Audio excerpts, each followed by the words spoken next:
جس گھر کے اندر گندگی رہ جائے تو گھر گندا ہو جاتا ہے، گھر گندا ہو جاتا ہے۔ دیکھیں نا، جن گھروں کے اندر کوئی آنا جانا نہیں ہوتا تو وہ بعد میں جاتے ہیں تو وہاں پہ جالے پڑے ہوتے ہیں اور گند پڑا ہوتا ہے اور اتنا ڈسٹ ہوتا ہے جس کا کوئی حساب نہیں۔ دل کے جالوں کو، دل کی گندگیوں کو جب تک صاف نہ کیا جائے، دل پلید ہو جائے تو مصطفیٰ کا قرب، حضور کی آل کی مودت اور طریقہ حق خیر کی بھی اس جگہ پہ کیسے جا کے اس برتن میں ٹھہرے گی جس برتن میں پہلے سے گند موجود ہے۔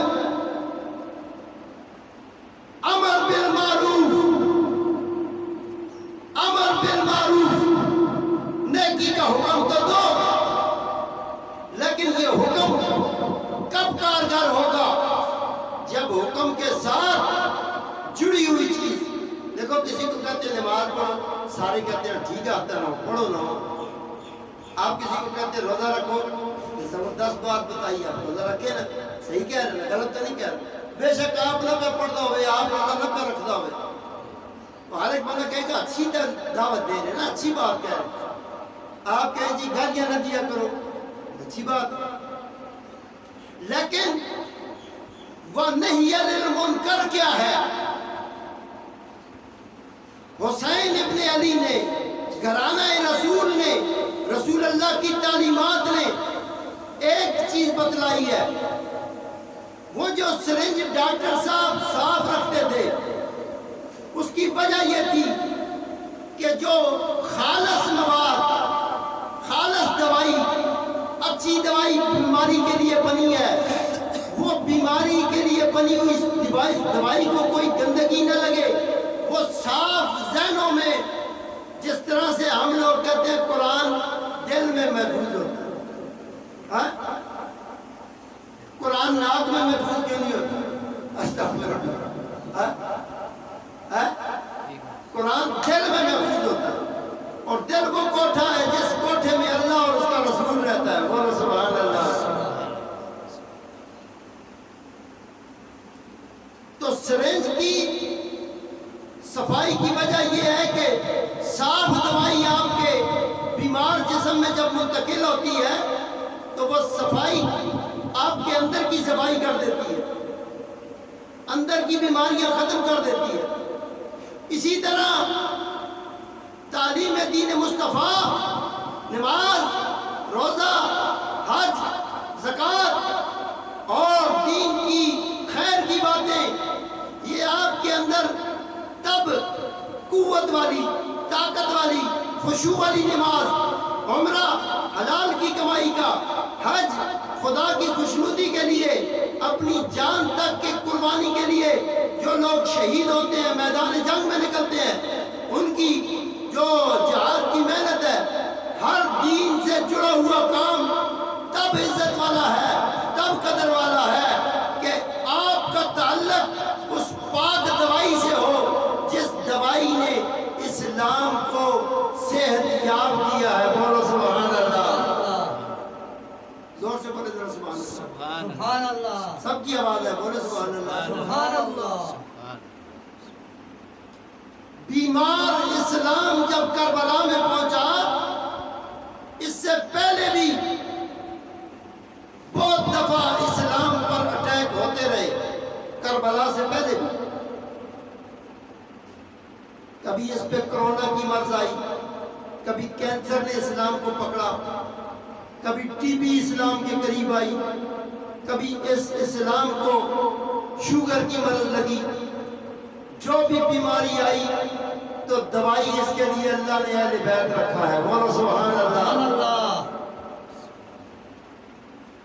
اسلام کو جب بھی کوئی مرض لگی تو اس کی شفا کا بہانہ اہل بیت کو رکھ دیا گیا، اور یہ دوائی اس وقت تک انجیکٹ نہیں کی جاتی، اس وقت تک انجیکٹ نہیں کی جا سکتی اس کی شفا یابی کے لیے، جب تک علی اصغر کی قربانی ذہن میں نہ ہو، علی اکبر کی قربانی ذہن میں نہ ہو، حضور کے خاندان کے بچوں کی قربانیاں ذہن میں نہ ہوں تو اسلام کبھی بھی شفا یاب نہیں ہوتا۔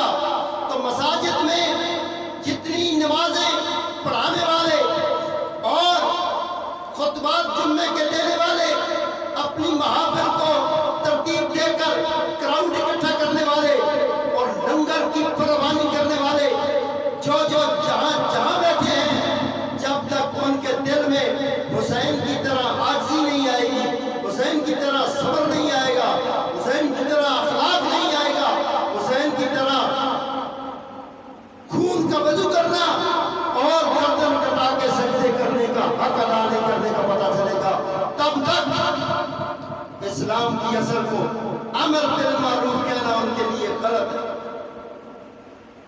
امر بالمعروف تب کہو کہ پہلے حسین شکریہ کہو، علی اصغر شکریہ کہو، علی اکبر شکریہ کہو، علی اوسط شکریہ کہو، اور 12 کے 12 ائمہ کا شکریہ ادا کرو کہ امت کے اندر آج تک جس دین نے عزت پائی ہے، شفا یابی ہوئی ہے، بیماریاں اس کے قریب نہیں آتی، اور یہ دین بھی ان کے قریب تب نہیں جاتا کہ انما یرید اللہ لیذھب عنکم الرجس اہل البیت ویطہرکم تطہیرا۔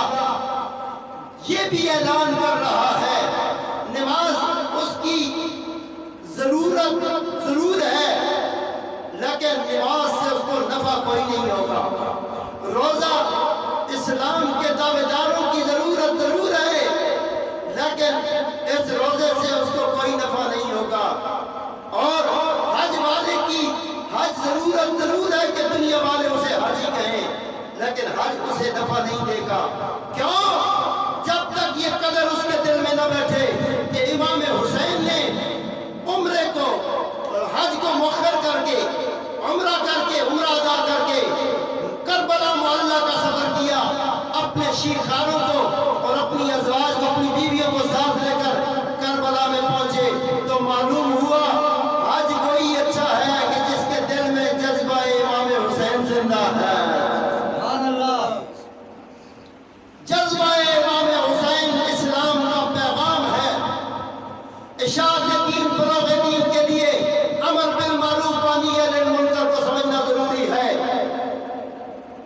حضور علیہ السلام نے جب مکہ کی سرزمین پر اپنی امانت داری، امین ہونے کا اور صداقت کے تاج پہن کر طائف کی گلیوں سے گزرے، مکہ کی سرزمین سے گزرے، ابا اور مدینہ تک جب چرچے ہونے لگے، دور دور تک محمد مصطفیٰ کو مسلح نہیں بلکہ کافر کہتے تھے کہ محمد ہو نہ ہو یہ صادق اور امین ہے۔ کافر کہتے تھے، مسافر نہیں کہتے تھے، کافر۔ یہ کافر کہتے تھے محمد مصطفیٰ صادق بھی ہیں اور امین بھی ہیں۔ اسلام کو نقصان پہنچا نام نہاد مسلموں سے۔ یہ مسلح ایسے تیز مسلح تھے کہ 1400 سال 1500 سال گزر گئے ہیں، آج بھی ہماری گلیوں میں، محلوں میں، مارکیٹوں میں، مکانات میں، جگہ جگہ لبادہ ان کا اسلام کا ہے، اندر ان کے منافقت ہے۔ زبان سے کہہ بھی دیا لا الہ تو کیا حاصل، دل و نگاہ مسلمان نہیں تو کچھ بھی نہیں ہے۔ صاحبان دیا نگار، جس دل میں آسان کہوں تو آپ کے سیف میں جس کے پاس کرنسی، پیسہ، ڈالر، پاؤنڈ یا سونے ہیرے جواہرات ہوں، کیا خیال ہے وہ یہ ساری قیمتی چیزیں اپنے گھر کی نالی میں رکھتا ہے؟ ہاں جی، جھاڑو اس کا پڑا ہوتا ہے باہر، اس کو سیف میں نہیں رکھتا۔ پوچھا جس سے وہ پانی مارتا ہے، کمرے کو صاف کرتا ہے، وہ پوچھا اس نے وہ پھینکا ہوا ہے۔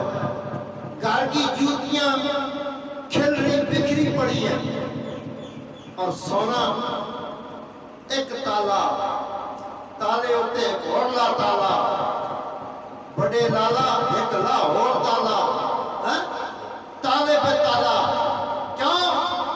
قیمتی چیز ہے، تالوں میں رکھ، تالوں میں رکھ، پیسہ ہے تو تالے میں، سونا ہے تو تالے میں، ہیرے ہیں تو تالے میں، کیوں؟ بھائی قیمتی ہے تے چلیا، یہ دولت یہاں رہ جانی ہے، یہ سب کچھ یہاں چھوڑ جانا ہے، اور جو تیری قیمتی ترین چیز ہے تجھے تو پتہ ہی نہیں، ڈاکو دن رات ڈاکے مارنے کے لیے تیار ہے، پولیس والے تھانے میں تصویر لگا دیتے، اخباروں میں شائع ہو جاتا ہے، فیس بک پہ پتہ چلتا ہے فلانا جہاں اتنے پیسے لے کے بینک سے فرار ہو گیا، رشید پاجی کے گھر میں ڈاکہ پڑا، سونا چاہ کے نس گئے، یہ اللہ جڑا چاہ کے نسیا جی، یہ اللہ۔ اب بتاؤ اس ڈاکو کا تو ہم کہیں نہ کہیں پکڑا جائے اس کا بندوبست تو کر لیں گے، تصویریں لگ گئیں، فیس بک پر چڑھ گیا، یوٹیوب پر اور ٹویٹر پر اور واٹس ایپ پر، اور میسیجز کنوے کرنے کے لیے ایک دوسرے کو سینڈ کر دیے گئے میسیج، بندہ ایوے شکل ایوے جتھے نظر آوے 1 لاکھ روپے انعام، بولو سبحان اللہ، شوق سے بولیں سبحان اللہ، 1 لاکھ روپے انعام۔ آؤ ایک ایسا ڈاکو بتاؤں، دن دیہڑے چٹیاں اکھیاں چوری کرے، دن دیہڑے چٹیاں اکھیاں چوری کرے، نظر بھی آتا ہے، شکلاں بدلی دیا ہوتی ہیں، جان ہی نظر آتا ہے۔ پتہ چلا ڈاکو ایک آیا تھا، اس نے کراچی میں 2 بندوں کو آپس میں لڑا لیا، نظر نہیں آیا، ایک کیا آتا تو بڑا شیطان ہے، دوئے آتا تو بڑا شیطان ہے، کہہ رہے ہیں پر نظر نہیں آتا، بولو سبحان اللہ۔ دونوں میں لڑائی ہوئی، ایک پارٹی دوسرے کو کہتی ہے تم شیطان ہو، دوسری پارٹی دوسرے کو کہتی ہے تم شیطان ہو، مگر شیطان دونوں ایک دوسرے کو کہتے ہیں، شیطان خود کہتا ہے اللہ کا واسطہ کٹا آپ کھولے ہمیں نام بڑا دیتے ہو، ہنسی آتی ہے مجھ کو حضرت انسان پر، ہنسی آتی ہے مجھ کو حضرت انسان پر، کار بد تو خود کرے، لعنت کرے شیطان پر، پیڑے کا معاف کریں تے فتوہ لکھ کے چاہتے میں جی شیطان کرایا نہیں سارا کچھ جی۔ اب ڈاکو کا پتہ چل گیا، فوٹو نہیں دیکھی، شیطان کی تصویر تھانے میں بھی نہیں لگی ہوئی ہے، حالانکہ کوئی قتل کرتا ہے تو اس کو سپیڈ شیطان لگواتا ہے، جلدی کا ٹائم نہیں ہے، مار جانیوں مار، پر وہاں فوٹو مارنے والے کی لگی ہے، جس نے مروایا ہے اس کی نہیں لگی۔ ڈوگیوں میں فصلوں میں جہاں پر لڑائی ہوتی ہے، ایک قدم بھی آگے بڑھیا تو فیر کھلسی، تو وہ بھی کروانے والا شیطان ہے، لیکن تصویر کوئی نہیں، شیطان کو کیسے پکڑے؟ کھلا دہشت گرد ہے، اور نکی موٹی چیز چوری نہیں کرتا صاحب، ڈالر چوری نہیں کرتا، پاؤنڈ نہیں کرتا، سونا چوری نہیں کرتا، ہیرے جواہرات چوری نہیں کرتا، شیطان کی بھیڑی عادت ہے وہ انسان کے اندر سے ایمان چوری کرتا ہے، اور کیا بنانے کی کوشش کرتا ہے؟ منافق، اور جو منافق ہوتا ہے اس کا چہرہ وہ کسے سیانے آ گیا، شکل مومنہ دے کام کافرہ،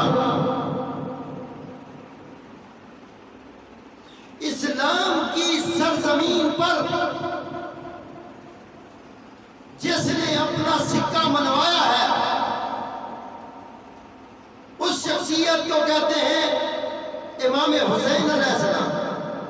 ان سے پیچھے بھی بڑے سکے منوائے ہوئے ہیں، امام حسن نے بھی سکہ منوایا ہے، مولا علی نے بھی سکہ منوایا ہے، جناب سیدنا ابو طالب علیہ السلام نے بھی سکہ منوایا ہے، اور حضور کے سارے خاندان نے سکہ منوایا ہے، بشمول سرکار کونین تاجدار مدینہ سرور قلب و سینہ مطر پسینہ کی ذات نے امت کے اندر جو حق کی صلائیں ہیں، جو حق کا پیغام ہے، اس کے پیچھے یہ ہے شیطان کی جرت نہیں کہ ان کا مقابلہ کر سکے۔ کیوں؟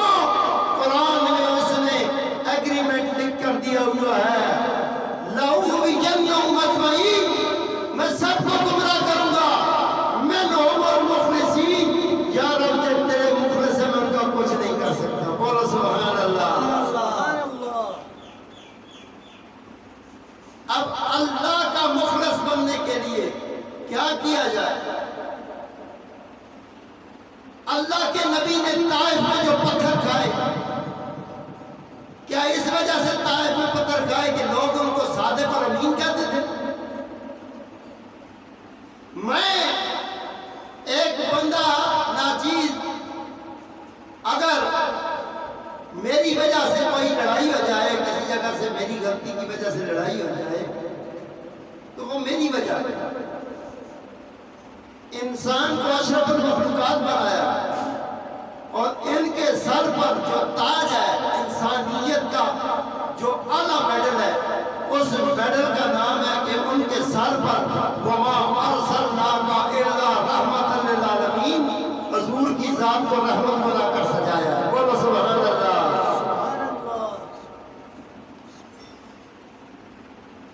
اب بتا رہا تھا کہ حضور کو تو صادق اور امین کہتے تھے، تو پھر دشمنی کفار کی کیا تھی؟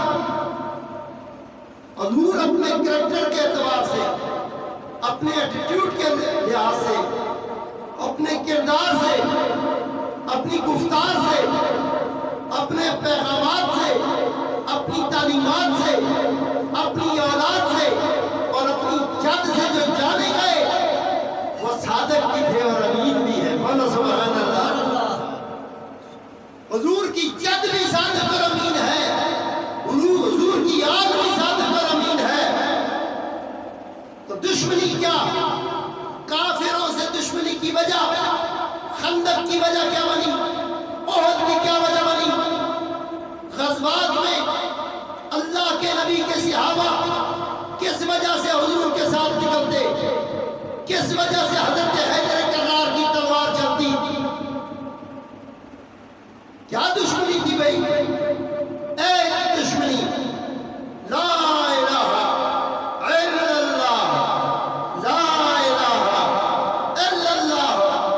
اس دشمنی نے سارے عالم کے کافروں کو ان پر لرزہ طاری کر دیا، ان پر رکت طاری کر دی، ان پر خوف طاری کر دیا۔ ہو نہ ہو اب ہمارے بتوں کو نیست و نابود کر دیا جائے گا۔ اور اللہ کے نبی نے ان کو یہ جذبہ دیا، یہ شوق دیا، یہ قوت دی کہ یہ چھوڑ دو اور میرے ساتھ ایک اللہ کے ماننے والے بن جاؤ، توحید کے لیے نکلو تو اللہ تمہیں معاف کر دے گا۔ بولو سبحان اللہ۔ طائف کا کافر، مکے کا کافر، مدینے کا کافر، جہاں جہاں تک کافر تھے، انہوں نے جب محمد مصطفیٰ سرور کونین تاجدار انبیاء حضرت محمد مصطفیٰ صلی اللہ علیہ وآلہ وسلم کے دست مبارک پر توبہ کی اور کلمہ پڑھا اور ان کے خاص مریدوں میں شامل ہو کر اصحاب رسول کا تاج پہن لیا۔ بولو سبحان اللہ۔ ہم کسی کو توبہ کرائیں نا، اسلام قبول کرائیں، ہم اسے زیادہ سے زیادہ مسلمان بنا سکیں، سیاہ نہیں بنا سکیں۔ سیاسی نہیں بنا سکتے جناب، یہ بڑی مشکل بات ہے، بلکہ ناممکن بات ہے۔ آج کے دور میں اصحاب رسول خود نہیں بنائے جاتے، بنے ہوئے ہیں۔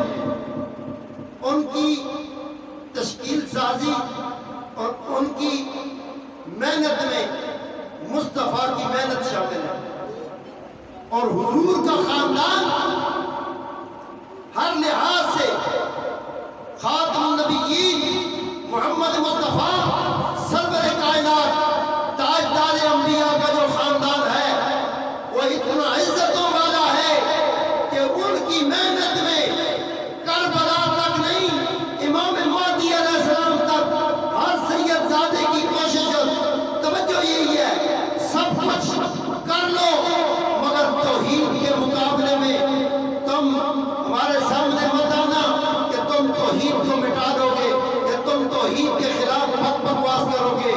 شرک نہ ہم مانتے ہیں، نہ ہم شرک کے دعوے دار ہیں، اور یہ شرک سب سے بڑا ظلم ہے، سب سے بڑا ظلم۔ ان الشرک لظلم عظیم۔ اور ان کے بتوں کا پتہ کرو، لا الہ الا اللہ محمد رسول اللہ پڑھنے والوں کے بتوں کا پتہ کرو۔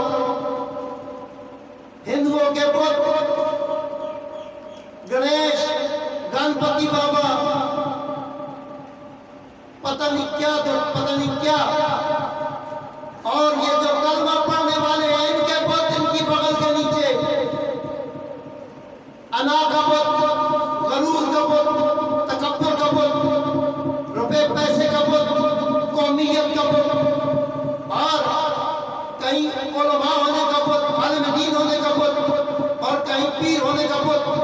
کوئی نہ کوئی بت اپنے پاس، کوئی چٹاٹوں کا بت لیے بیٹھا ہے، کوئی خانگیوں کا بت لیے بیٹھا ہے، کوئی مذہب ہونے کا بت لیے بیٹھا ہے، اور یہ بت گراؤ گے تو تمہیں رحمت للعالمین نظر آئیں گے۔ سبحان اللہ۔ رحمت تب میسر آئے گی کہ ان بتوں سے ٹکراؤ۔ انا کا بت بغل کے اندر سے نکال، توڑ انا کا بت، غرور کا بت توڑ، اور پھر کہ میں رسول اللہ کا ہوں۔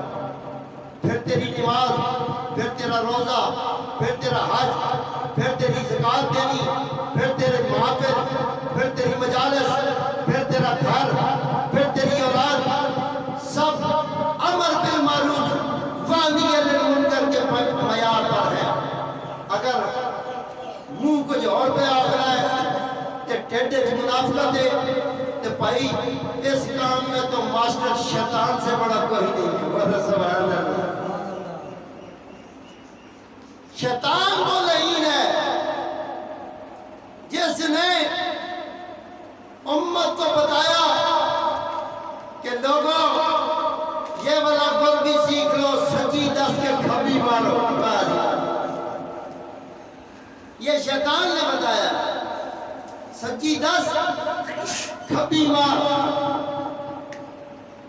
اور جب کسی کا مال ملے، جائیداد ملے، پراپرٹی ملے تے اس پہ قبضہ کر کے کھبی مار، ہوئے تے کھبی مار، کوئی پہچانے نہ تجھے۔ تو لباس سے ابلیس یاد آتا ہے۔ بڑی دستاریں، پگیں، بڑی لمبی قمیضیں اور بڑے بڑے القابات، یہ سب اچھے تب لگتے ہیں کہ جب رسول اللہ والے بن جاؤ۔ حضور سے ٹکرا کر، حضور کی تعلیمات کا انکار کر کے، منافقت کا لباس پہن کر اور انا کی دکانوں پر بیٹھ کر غرور اور تکبر کے گن گانے والوں، سب سے زیادہ عزت اللہ کے نزدیک اگر ہے تو وہ رسول اللہ کی ہے۔ بولو سبحان اللہ۔ تو وجہ کیا تھی؟ ایک لا الہ الا اللہ۔ حضرت مولا کائنات مولا علی علیہ السلام اپنے فرزندوں کو بٹھا کر کہتے ہیں، پترو ایک علی کرم اللہ وجل کریم سلام اللہ علیہ فرماتے ہیں بیٹا میری ایک بات یاد رکھنا، اے امام حسن علیہ السلام، اے امام حسین علیہ السلام، میری ایک بات یاد رکھنا۔ وہ کیا بات؟ فرماتے ہیں بات یہ یاد رکھنا، جب تجھے یہ یقین ہو جائے کہ تیرا پروردگار تیرے ساتھ ہے تو ساری دنیا سے ٹکر لینے کے لیے تیار ہو جانا۔ اللہ تیرے ساتھ ہے، پھر کس کا ڈر؟ جس کے ساتھ اس کا اللہ ہو جائے اسے کس کا ڈر؟ اور خون ہو امام حسین علیہ السلام کا اور کر رہا ہو درنگی، درنگی چھوڑ دے، یک رنگ ہو جا، یا مثل موم یا سراسر سنگ ہو جا۔ ممبروں پر ذکر حسین کرنا اور بات ہے، ذکر علی کرنا اور بات ہے، مشن حسین، کردار حسین، گفتار حسین اور رفتار حسین کی طرف توجہ کرنا اور بات ہے۔ تو دلوں میں پیار پیدا کر، محبتیں پیدا کر، دین کو فروغ دو، اور دین اسلام جسے کہتے ہیں یہ بیمار ویسے ہی بیمار ہے آج جیسے کربلا میں بیمار آیا تھا۔ اس کو خون کی ضرورت تھی اور اس کو پھر او پازیٹیو بی پازیٹیو والا چکر تھا۔ مدینے میں پہنچ کر مدینے کے ڈاکٹروں نے کہا تھا کہ اسلام لا علاج ہے، اس کو خون لگے گا، پازیٹیو خون لگے گا، پازیٹیو۔ اور پازیٹیو خون میں کس کس کا پازیٹیو ہے؟ پھر مدینے میں پیغام گیا، کسی کا خون اسلام سے ملتا ہو اور پازیٹیو خون ہو، اس کو کربلا کے ڈاکٹر بلاتے ہیں، آؤ آؤ اسلام بیمار ہے، اس کو خون لگاؤ۔ تو پھر مدینے کے خون اکٹھے ہوئے، علی اصغر کا خون، علی اکبر کا خون، مائی سکینہ کا خون، 9 بیبیاں جو بازار شام سے چلی دربار یزید تک، کیا پیغام لے کے نکلے تھے؟ صرف امر بالمعروف نہیں، وَنَهْيَ عَنِ الْمُنکر، یعنی یزید کے اس کفار نظریے کے اوپر، شرک کے خلاف، بدعات کے خلاف۔ اور بے نماز ایسا تھا کہ نماز بھی پڑھتا تھا اور بے نماز بھی تھا، قرآن کا قاری ایسا تھا، قرآن بھی پڑھتا تھا اور قرآن کو نہیں مانتا تھا، حج بھی کرنے والا تھا، اور پھر اسی حج کی مناسک کے جتنی جگہ تھی، حجر اسود پر منجنیق سے پتھر برسانے والا اور غلاف کعبہ کو آگ لگانے والا، اور پھر رسول خدا کے جو بنائے ہوئے صحابی تھے، 2000 سے زائد صحابہ کا قتل عام کرنے والا، اور مسجد نبوی کی اذانوں کو بند کرنے والا، اور مسجد نبوی کے ستونوں کے ساتھ گھوڑے خچرے ان کو باندھ کر مسجد نبوی میں لید اور پیشاب کروانے والا یزید، یہ وہ پلیتی ہے جس پلیتی نے آج تک منافقت کو باقی رکھا ہوا ہے۔ اور وہ حسین اور ہے، امر بالمعروف سمجھنا ہے، وَنَهْيَ عَنِ الْمُنکر والوں کا پتہ کر، جو 5555 کلومیٹر کا سفر طے کرتے ہیں، ادھر سے دو قدم کوئی آپ کے ساتھ چلنے کے لیے تیار نہیں۔ ایک شہر چھوڑ کے جانا ہو، آپ اپنے قریبی دوست کو کہہ کے دیکھیں، آؤ یار میرا ایک چھوٹا سا کام ہے، میرے ساتھ ذرا چلتے ہو، اسی وقت کہہ دے گا او جی ناراض نہیں ہونا، میرا آج بڑا ضروری کام ہے۔ کیا کرنا ہے آپ کو نہیں بتائے گا، گھر میں 100 کے مجی توڑے گا۔ بولا سبحان اللہ، سبحان اللہ، بہت ضروری کام ہے اس کا، بہت ضروری کام ہے۔ تو آپ کے ساتھ کوئی ایک شہر چھوڑنے کو تیار نہیں، شہر کے اندر جو گلیاں محلے ہیں وہاں جانے کے لیے کوئی تیار نہیں۔ تو سوچو امام حسین کے خاندان والے 5555 کلومیٹر کا سفر جہازوں پہ نہیں، گاڑیوں پہ نہیں اور موٹر سائیکل پہ نہیں، ان پاک نفوس نے اپنے قدم مبارک جہاں جہاں لگائے، گویا وہ قدم زمین پر نہیں لگے، وہ عرش معلیٰ پر لکھے گئے۔ وہ قدم وہ تھے کہ آج جہاں جہاں اسلام کے نام لیوا موجود ہے ان کے قدموں کا صدقہ ہے۔ مولا سبحان اللہ، کربلا والوں کی محنت کو معمولی محنت سمجھتے ہو؟ محمد مصطفیٰ کی دشمنی آپ کو باقی انبیاء کی دشمنی بھی سمجھ آ جائے گی۔ ابراہیم علیہ السلام کی دشمنی کی وجہ بھی توحید ہے، جناب موسیٰ کلیم اللہ کی دشمنی کی وجہ بھی توحید ہے، جناب یوسف کلیم اللہ